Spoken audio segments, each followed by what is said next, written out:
चलिए I hope visible है। आइए जल्दी से देखते हैं प्रायोरिटी क्यू। प्रायोरिटी क्या होता है, यानी कि क्या होता है, बहुत सारी प्रोग्रामिंग टाइम शेयरिंग सिस्टम में बहुत सारी प्रोसेसेस ऐसी होती है जिनको क्या होती है, ज्यादा प्रायोरिटी होती है कि भाई इनको पहले क्या मिलना चाहिए, सीपीयू अलोकेट होना चाहिए, इनको पहले प्रोसेसर मिलना चाहिए, ये पहले प्रोसेस होनी चाहिए।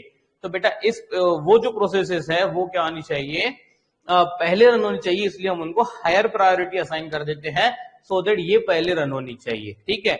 और अगर किसी प्रोसेस की क्या है, सेम प्रायोरिटी है, तो हम उसको first come first serve basis पे क्या कर देंगे, सर्व करेंगे, यानी कि एक स्टैंडर्ड क्यू के हिसाब से हम उनको रन करेंगे, उनको कंपाइलर या फिर उनको सीपीयू अलोकेट करेंगे। बस इतना सा ही कंसेप्ट है प्रायोरिटी क्यू। ठीक है।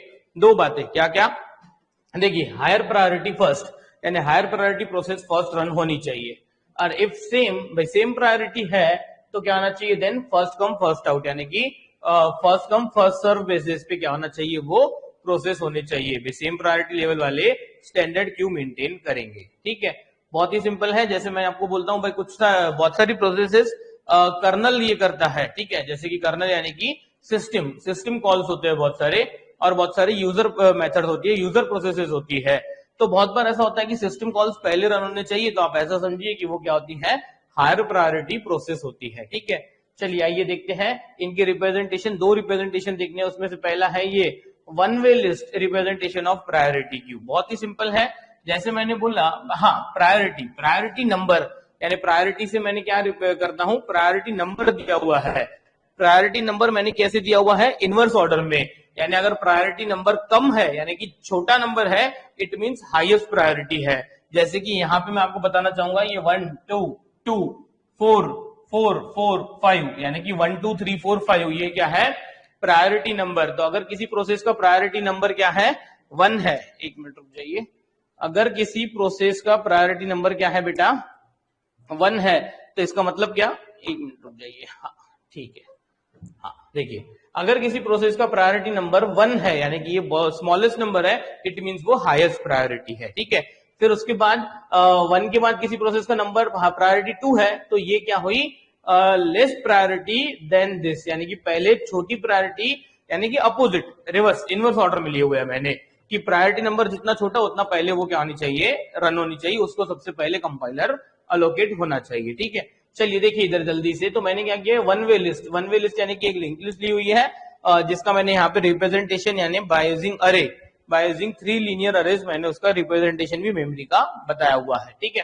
कैसे लिस्ट है भाई, ये 3 चीजें, यहाँ पे जो नोड है उसके 3 पार्ट है, एक इन्फॉर्मेशन पार्ट और एक प्रायोरिटी नंबर और एक लिंक पार्ट। ठीक है भाई। जैसे कि उसका नाम क्या है, इन्फॉर्मेशन पार्ट में भाई वो प्रोसेस जो है वो ए नाम की प्रोसेस, प्रायोरिटी नंबर 1, ये लिंक पार्ट। ठीक है। तो देखिए इधर ये A B C D E F G 6 processes है, इसका प्रायोरिटी नंबर 1, इसका 2 2, इसका 4 4 4 5, यानी कि अब देखिए इसमें क्या होगा कि भाई जैसे कि आपको मालूम है भाई ये क्यू है, तो भाई सबसे पहले ये प्रोसेस होगा, उसके बाद ये प्रोसेस होगा, तो मैं बोलता हूं यार ये बी और सी का जो प्रायोरिटी नंबर है वो 2 है, पर अब ये पहले बी लिखा हुआ है फिर सी नाम की नोड है, इसका मतलब क्या, इसका मतलब ऐसा है कि पहले बी आया होगा इसलिए हमने उसको सामने रखा हुआ है, फिर सी आया होगा इसलिए हमने उसको क्या किया हुआ है, पीछे इंसर्ट किया हुआ है, क्योंकि क्यू में कभी भी इंसर्ट कहां पे होता है, बैक एंड रियर एंड से इंसर्ट होता है। ठीक है। चलिए कोई बात नहीं, मैं तो समझता हूं इसमें आपको कुछ इंसर्ट करना है तो इंसर्ट भी कर सकते हो। जैसे यहाँ पे 4 प्रायोरिटी लेवल है, देखिए इधर 4 4 4, तो बेटा इसमें से सबसे पहले प्रोसेस होगा डी, फिर ई, फिर एफ, आई बात समझ में, उसके बाद नेक्स्ट प्रोसेस होगा जी। अब इनका मेमोरी रिप्रेजेंटेशन भी लिख दीजिए कि मैंने 3 क्या किए हुए हैं, पैरेलल अरेज लिए हुए हैं, उसमें मैंने इसको स्टोर किया हुआ है। जैसे मैंने बोला स्टार्ट कहां से हो रहा है, 5 से, 5 पे कौन है, ए, उसका प्रायोरिटी नंबर 1, नेक्स्ट एलिमेंट कहां पे है, 1 पे, बी, बी की प्रायोरिटी 2, नेक्स्ट एलिमेंट कहां पे है, 6 पे, 6 कहां गया, ये सी, सी की प्रायोरिटी 2, नेक्स्ट कहां पे है, 3 पे, डी, डी की प्रायोरिटी 4, नेक्स्ट कहां पे है, 4 पे, ई, ई क्या बोलता है, ई की प्रायोरिटी 4, कहां जाइए, 9 पे, 9 पे क्या है, एफ, एफ बोलता है प्रायोरिटी 4, कहां जाइए, 8 पे, 8 पे गए जी, जी ने बोला प्रायोरिटी 5, फिर 0, यानी कि ये लिस्ट खत्म हो गई। पर एक अवेल लिस्ट ये बोलती है 2, 2 से जाइए 7, 7 से जाइए 0, यानी 2 मेमोरी ब्लॉक्स वहां पे क्या है, खाली है। ये समझा हुआ है आपको, इसलिए मैंने थोड़ा सा स्पीड में समझा दिया। ठीक है। आ रही है बात समझ में। देखिए हाँ, और एक बात की यहाँ पे ये जो प्रायोरिटी, ये जो मैंने लिखा हुआ है प्रायोरिटी क्यू ड्रॉ किया हुआ है, इसमें देखिए हम ऐसा नहीं बोल सकते कि पहले बी इंसर्ट किया क्या होगा कि डी इंसर्ट क्या होगा, हम इसमें मिडल में भी इंसर्ट करने वाले हैं। पर हम इतना जरूर बोल सकते हैं कि सी और डी में से पहले कौन, सॉरी बी और सी में से पहले कौन इंसर्ट हुआ होगा, पहले बी हुआ होगा फिर सी हुआ होगा, यानी सेम प्रायोरिटी लेवल वाले सीक्वेंस में दिए हुए हैं यहाँ पे। ठीक है, आ रही है बात समझ में? चलिए कोई बात नहीं। अब मैं पूछता हूं आपसे, how the insertion and deletion will goes on, यानी कि भाई यहाँ पे इंसर्शन या डिलीशन कैसे होगा। भाई सपोज मैंने आपको बोल दिया भाई कोई एक एलिमेंट है, सपोज मैंने बोला भाई ये एक्स एलिमेंट है जिसकी प्रायोरिटी क्या है, 3 है। ठीक है, ये मुझे ऐड करना है, तो बेटा मैं यहाँ पे ढूंढूंगा कि भाई 3 से बड़ी प्रायोरिटी कहाँ पे है। ठीक है, देखिए ये 1 2 2 4, तो बेटा 4 क्या है, 4 ये एक एलिमेंट ऐसा एलिमेंट है जो पहला एलिमेंट ऐसा है जिसकी प्रायोरिटी 3 से ज्यादा है, तो बेटा ये कहां पे होना चाहिए, इसके पहले, यानी ये जो x नाम का नोड है जिसकी प्रायोरिटी कितनी है 3, ये इंसर्ट होना चाहिए यहाँ पे, इसने इसको पॉइंट करना चाहिए, और ये जो नोड है इसने किसको पॉइंट करना चाहिए, इसको, यानी कि ये क्या हो गया, हमारा इंसर्ट हो गया। बहुत सिंपल है, लेकिन इनके एल्गोरिथम्स हमारे सिलेबस में नहीं है, पर आप फॉर्मल स्टेटमेंट तो भी लिख सकते हो कि मैंने क्या करना है, वो प्रायोरिटी से फर्स्ट एलिमेंट जो उससे बड़ा है वो सर्च किया। भाई यानी 3 प्रायोरिटी है तो 3 से बड़ा नंबर प्रायोरिटी कौन है, 4, वैसा एलिमेंट मैंने सर्च किया, उसके पहले मैंने उसको क्या कर दिया, इंसर्ट कर दिया। ऐसा इसलिए क्योंकि कल चल के प्रायोरिटी 4 आ जाती थी तो मैं ढूंढता था 4 से बड़ा नंबर, तो वो आता था 5, इसके पहले इंसर्ट होता था, यानी कि ये जो 3 4 वाले अवेलेबल है उसके बाद होता था। आ रही है बात समझ में? इसलिए ये लॉजिक हमने लगाया।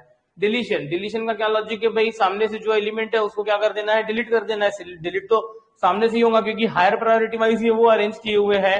ठीक है, इसका फॉर्मल स्टेटमेंट चाहिए तो मैं एक बार रीड कर देता हूं। ठीक है, आप वो फॉर्मल स्टेटमेंट भी क्या कर सकते हो, फॉर्मल स्टेटमेंट भी आप देख सकते हो। ठीक है, एक्स की प्रायोरिटी मैंने क्या ली हुई है, ठीक है, दिस एक्स की प्रायोरिटी कितनी है भाई, यहाँ पे ये 3 है।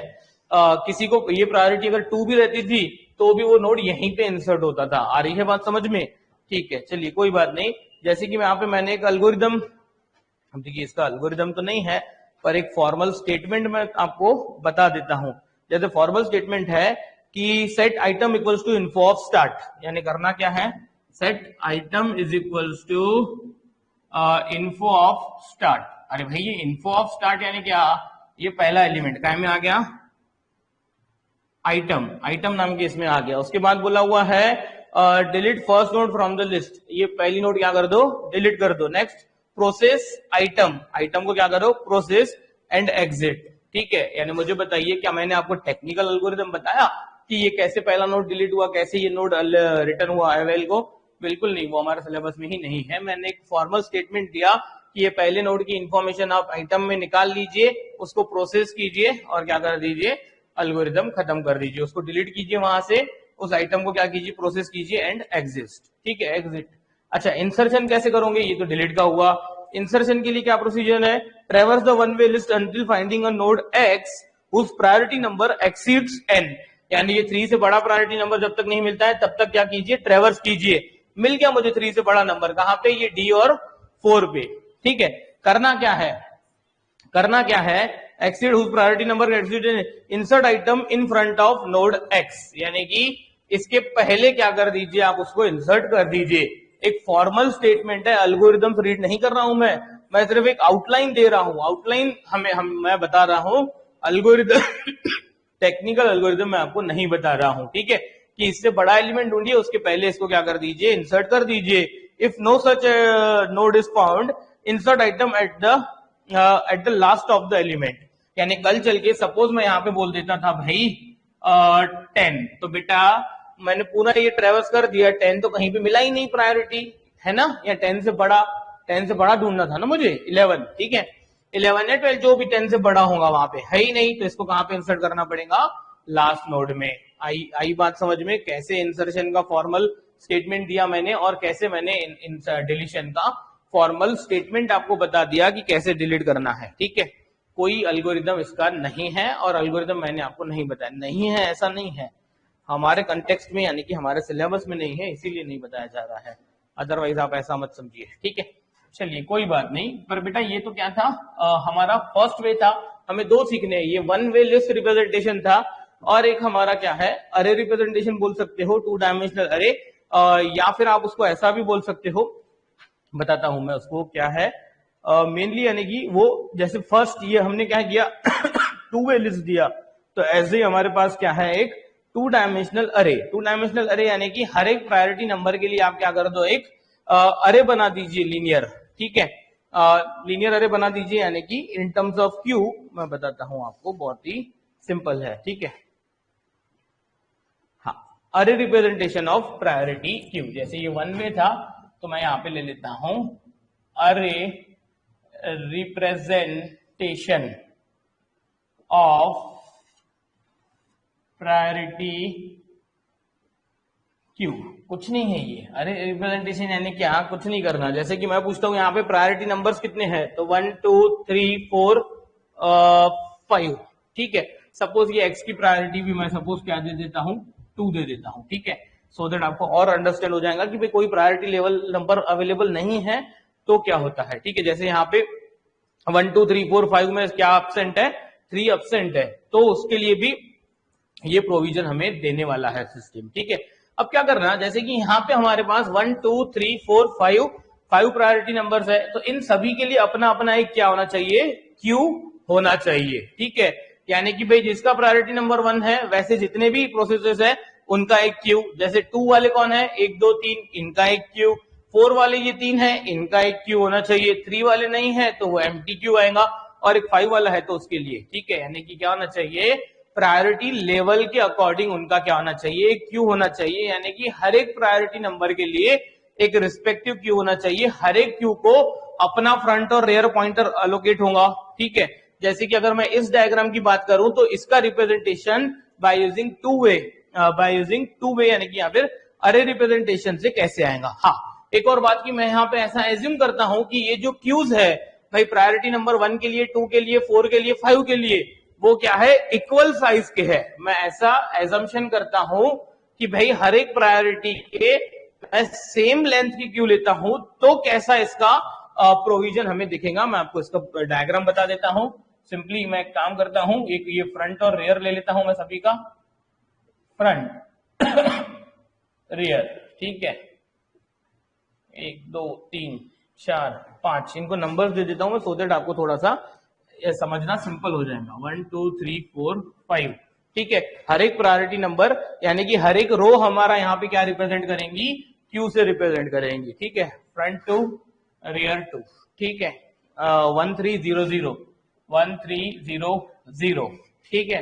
नेक्स्ट 5 1 4 4 5 1 4 4, और यहां पे मैं ले लेता हूं ऐसा 1 2 3 4 5 1 2 3 4 5 6। मैंने बोला भाई हर एक क्यू की लेंथ कितनी है, 6। यानी भाई सपोज प्रायोरिटी 4 जो है उसके 6 नोड्स भी आ गए ना मैक्सिमम, तो हम क्या कर सकते हैं, स्टोर कर सकते हैं। इंडिविजुअल क्यू की लेंथ कितनी ली है मैंने, कैपिटल N इक्वल्स टू 6 ली हुई है। अब देखिए ये 2 2, उसमें एलिमेंट कितने हैं 1 प्रायोरिटी पे, ए, ठीक है। इसमें 1 से लेके शुरू करना है, 3 तक खत्म करना है, कितने हैं बी सी एक्स, तो 1 से शुरू करना है, मीन्स बी सी एक्स, ठीक है। 0 0 खाली है ये क्या है, फ्रंट रेयर, फ्रंट कितने पे है 5 पे, खत्म कितने पे हो रहा है, रेयर 1 पे, 5 से शुरू हो रहा है। कितने एलिमेंट्स है 4 प्रायोरिटी के, 4 प्रायोरिटी के एलिमेंट्स है 1 2 3, वो भी पहला डी कहां से शुरू हो रहा है 5 से, ये चौथा, थर्ड रो खाली है, ठीक है, डी, और उसके बाद ई, डी ई एफ फिर से कहां पे आ जाएगा, इधर आ जाएगा। 5 में 4 4 एक ही एलिमेंट दूंगा, ठीक है, यस जी 4 के नीचे। चलिए देखिए इधर आई के बाद समझ में, ये जो पहली प्रायोरिटी है यानी कि हर एक रो क्या रिप्रेजेंट कर रही है, एक क्यू रिप्रेजेंट कर रही है, अपने रिस्पेक्टिव जो रो नंबर है वही समझो क्या है, प्रायोरिटी नंबर है। यानी 1 प्रायोरिटी वाला क्यू क्या है, ये, इसके लिए करस्पॉन्डिंग देखिए इधर फ्रंट और रेयर क्या है इसके 2 2, यानी 2 2 यानी कि यही फ्रंट इसको ही पॉइंट कर रहा है, इसको ही रेयर पॉइंट कर रहा है, उसमें एक ही एलिमेंट है। नेक्स्ट सेकंड जो रो है वो रिप्रेजेंट कर रही है सेकंड प्रायोरिटी लेवल का क्यू, यानी कि देखिए 1 से शुरू हो रहा है 3 पे खत्म हो रहा है, तो देखिए बी सी एक्स, देखिए यहाँ पे ऐसे ही तो है बी सी एक्स, ऐसा समझिए भाई ये एक्स मैंने इंसर्ट कर चुका हूं, उसके बाद मैंने ये डायग्राम ली हुई है, ठीक है। नेक्स्ट 0 0 यानी कि थर्ड प्रायोरिटी लेवल का वहां पे नहीं है, तो ये मैंने पूरे के पूरे क्या रखे हुए हैं, ये पूरे के पूरे एम्प्टी रखे हुए हैं, यहाँ पे आ रही है बात समझ में। नेक्स्ट ये क्या है, फोर्थ रो रिप्रेजेंट कर रही है प्रायोरिटी नंबर 4 का क्यू, वो शुरू हो रहा है 5 से, तो ये देखिए DEF। अरे आ रही है बात समझ में, बहुत ही ज्यादा क्या है, सिंपल है। और फिफ्थ रो रिप्रेजेंट कर रही है फिफ्थ क्यू, जिसमें एक ही एलिमेंट है 4 पे, फ्रंट भी इसको भी पॉइंट कर रहा है, रेयर भी इसको पॉइंट कर रहा है। मुझे बताइए कुछ इसमें डिफिकल्टी है क्या? ये 2 डायमेंशनल अरे और हर एक रो का इंडिविजुअल फ्रंट और रेयर, यानी कि हर एक क्यू का मैंने इंडिविजुअल फ्रंट और रेयर वहां पे लिखा हुआ है। ठीक है, आ रही है बात समझ में? कोई बात नहीं। देखिए इसके भी इंसर्शन और डिलीशन के एल्गोरिदम्स हमारे पास हमारे सिलेबस में नहीं है, पर इसका एक फॉर्मल स्टेटमेंट मैं आपको दे देता हूं कि भाई इसमें अगर किसी को इंसर्ट करना है तो वो क्या करेगा, सबसे पहले तो करेगा फाइंड द स्मॉलेस्ट के सच दैट फ्रंट ऑफ के नॉट इक्वल्स टू नल, यानी एक ऐसा के ढूंढेगा सो दैट स्मॉलेस्ट, एक ऐसा स्मॉलेस्ट के ढूंढेगा सच दैट फ्रंट ऑफ के नॉट इक्वल्स टू नल। बेटा फ्रंट नल नहीं होना चाहिए, वैसा ढूंढना पड़ेगा ना, अगर 0 है तो फिर कुछ नहीं होने वाला। तो भाई पहला फ्रंट कहाँ पे जो नल है, पहला फ्रंट तो बेटा इसी का ही है 1 का ही जो नल नहीं है, यानी ये ए ही डिलीट होने वाला है बाय डिफॉल्ट। चलिए वैसा एलिमेंट मैंने ढूंढा भाई फ्रंट ऑफ के जिसका नल नहीं है, delete and process the front element in a row के ऑफ क्यू, यानी वो जो भी के रो है जहां फ्रंट नहीं है, यानी कि यहाँ पे पहली ही उसका पहला एलिमेंट डिलीट कीजिए और उसको प्रोसेस कीजिए, delete and process front element in row के ऑफ क्यू, उसके बाद एग्जिट। बस देखिए इतना सिंपल था ये हमारा, क्या करना, डिलीट करना। ठीक है, चलिए देखते हैं इंसर्ट के लिए क्या फॉर्मल स्टेटमेंट है। इंसर्ट के लिए बस एक ही स्टेटमेंट है, insert item as the rear element in the row m of q। ठीक है, अब यार और उसके बाद लिखा हुआ है एग्जिट। ठीक है, तो यहाँ पे मैं बोलता हूं कि भाई हो क्या रहा है, ये एल्गोरिदम या फिर ये प्रोसीजर मैंने कहा कि बताई, add an item with priority number m to a priority queue maintain by 2 dimensional array queue. कुछ नहीं है यार, जैसे मैंने ये इंसर्ट किया ना उसी प्रकार से उसमें क्या करना है, इंसर्ट। इंसर्ट के फॉर्मल स्टेटमेंट लिखे हुए हैं, मैं रिपीट करता हूं, एल्गोरिदम्स नहीं है इसके सिलेबस में, पर आपको ये रिप्रेजेंटेशन दोनों ही समझने चाहिए कि कैसे मैंने अरे रिप्रेजेंटेशन किया और ये वन वे लिस्ट रिप्रेजेंटेशन किया। ठीक है, प्रायोरिटी क्यू कहाँ इंपॉर्टेंट है, तो बेटा हमारे ओएस में आपने सीखा ही होगा, ओएस में ये हो चुका होगा आपके कि भाई जो प्रोसेसेस सेम लेवल की है उनको एक साथ ये करने के लिए, जैसे कि आपका एक राउंड रॉबिन एल्गोरिदम आता है सीपीयू शेड्यूलिंग में, तो बेटा वो भी काय का एग्जांपल है, क्यू का ही एग्जांपल है। यानी कि हम एक क्वांटम टाइम देते हैं, भाई 5 सेकंड मुझे इसको क्या देना है, प्रोसेसर देना ही है, तो हर 5 सेकंड के बाद वहां पे कॉन्टेक्स्ट स्विचिंग होती है, भाई एक प्रोसेस 5 सेकंड की टर्न हुई, फिर दूसरी, फिर तीसरी, पर बेटा ये प्रोसेसेस के लिए मुझे एक प्रायोरिटी क्यू चाहिए रहता है कि किस ऑर्डर में मुझे प्रोसेसेस रन करनी है, और अगर उनकी प्रायोरिटी क्या है, सेम है, तो first come first serve basis पे, पर डिफरेंट डिफरेंट है तो हायर प्रायोरिटी पहले रन होनी चाहिए। ठीक है, एप्लीकेशंस ऑफ क्यू भी बहुत सारे हैं हमारे कंप्यूटर साइंस इसमें, जैसे कि कैटेगराइजेशन ऑफ डाटा भी एक वन ऑफ द एप्लीकेशन है, क्यू सिम्युलेटर। क्यू सिम्युलेटर यानी कि सपोज एक बिजनेस है, बिजनेस में यानी मैंने बोला भाई एक पेट्रोल पंप है, वो पेट्रोल पंप पे एक ही आदमी है जो पेट्रोल सर्व कर सकता है, इसके एग्जांपल आपको डिजाइन एनालिसिस एंड एल्गोरिदम में भी मिलेंगे क्यू के। ठीक है भाई, एक पेट्रोल पंप पे आदमी है और उसको सर्विस टाइम यानी कि उसको पेट्रोल फिल करने में क्या लगता है, 2 मिनट लगते हैं एक कस्टमर को, तो बेटा जिस ऑर्डर में कस्टमर्स आएंगे उसी ऑर्डर में वो उनको क्या करेगा, सर्व करेगा, तो इसके लिए उनको क्या करना पड़ेगा, क्यू बनाना पड़ेगा। या फिर कोई एक स्टॉल है जहां पे कोई स्नैक्स मिलते हैं, भाई बर्गर हो गया, सैंडविच हो गया, तो उनको भी जो कस्टमर आएंगे उसके पूरे सिस्टम को एक क्यू से सिमुलेट किया जाता है, जिस ऑर्डर में कस्टमर आए हुए हैं उस ऑर्डर में उनको क्या किया जाता है, सर्व किया जाता है।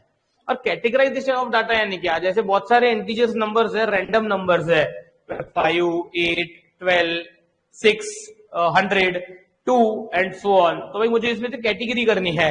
भाई मैंने बोला भाई नंबर्स लेस देन 50 अलग कीजिए, 50 to 100 नंबर्स अलग कीजिए, ग्रेटर देन 100 अलग कीजिए, यानी ये 3 कैटेगरीज हो गई। पर बेटा सीक्वेंस क्या होनी चाहिए, उनकी ऑर्डर क्या होनी चाहिए, सेम होनी चाहिए। यानी जैसे मैंने बोला भाई पहला एलिमेंट है 2, फिर आया 100, फिर आया 5, फिर आया 1। ठीक है, तो भाई मैंने बोला भाई 1 to 50 और 50 to 100 अलग करो, तो बेटा 1 to 50 में क्या आ जाएगा, 2, 5, 1, पर ये ऑर्डर यही होनी चाहिए जो इस लिस्ट में उसकी ऑर्डर है। ठीक है, देखिए इसकी ऑर्डर क्या है, 2, 5, 1, यानी ये मुझे सॉर्टेड नहीं चाहिए, ये एक लिस्ट बनी जो 50 से कम है और एक दूसरी कैटेगरी बनी जो 50 से ज्यादा है। ठीक है, 100 आ रही है बात समझ में। कल चल के यहाँ पे आता था 90, तो बेटा यहाँ पे आ जाता था 90, यानी कि मैंने इनको क्या कर दिया, कैटेगराइज किया। ये तो बेटा बहुत ही बेसिक है, क्यूज के तो बहुत सारे एप्लीकेशन है, पर उसके लिए आपको क्या आना चाहिए, बाकी सभी सब्जेक्ट्स आने चाहिए, तो लो लेवल आपको कोडिंग यानी कि इसका कंपाइलर में यानी कि हमारे मशीन में कहाँ पे यूज है क्यू नाम के डाटा स्ट्रक्चर का, ये आपको पता चलेगा। आई होप आपको ये आज का सेशन समझा होगा, बहुत ही सिंपल था, इसको कॉपी कर लीजिए, बाकी हम देखेंगे इसके आगे का नेक्स्ट क्लास में। ठीक है।